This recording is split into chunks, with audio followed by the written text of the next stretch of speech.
The weight of produce hanging in the pan pulls on a pair of springs inside the scale. They move the various internal components that turn the pointer to the corresponding weight mark on the dial. To make the scale's frame, a press stamps a steel plate 5 times, progressively cutting and bending it into the final frame shape. A washer goes into each steel spring. They turn it up or down to adjust the spring's tension. That's how they'll calibrate the scale later. The top part of each spring will bolt to the frame, and the bottom part to this slider, a long metal component with weight markings. Next, they attach a component called a rack to one end of the slider, securing the screw tightly with thread-locking fluid.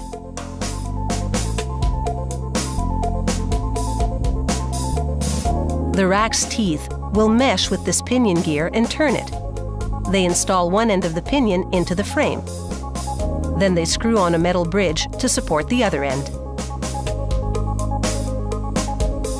They insert the slider with the rack attached through the bridge. Now, when you pull on the slider, the pinion turns.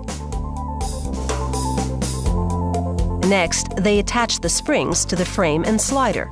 Each spring in this imperial scale supports up to 20 pounds, making this a 40-pound scale.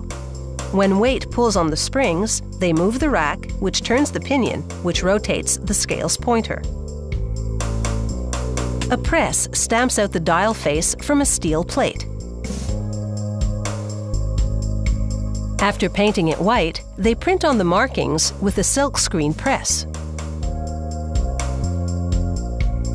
They insert a spring to prevent the rack from slipping on the pinion.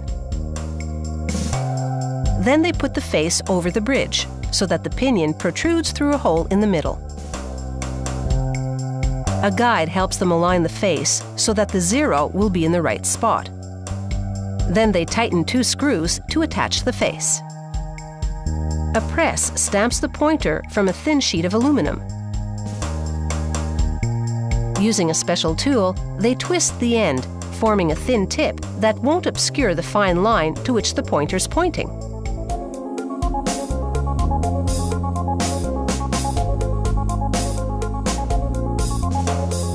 Next, a coat of red paint, so the pointer will stand out against the black and white face. Once the paint's dry, they mallet the pointer onto the pinion.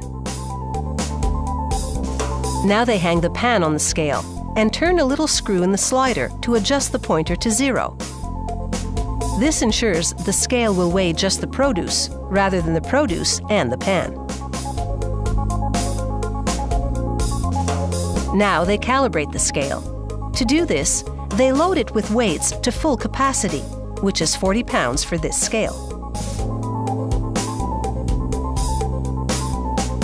If the pointer doesn't indicate 40 pounds on the nose, they turn the washer in each spring to adjust the resistance.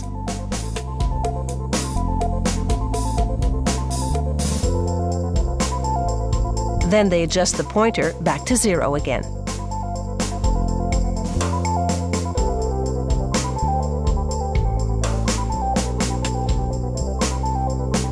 This is what they call a double dial scale, meaning it has a face and pointer on each side.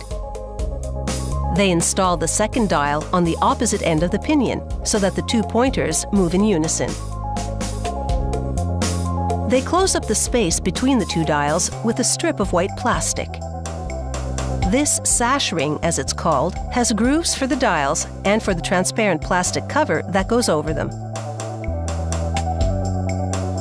Hanging scales can have dials or digital readouts, and they come in a wide range of capacities, from your common 20-pound or 10-kilogram grocery model to heavy-duty 600-pound or 272-kilo scales designed to pull their weight in industry.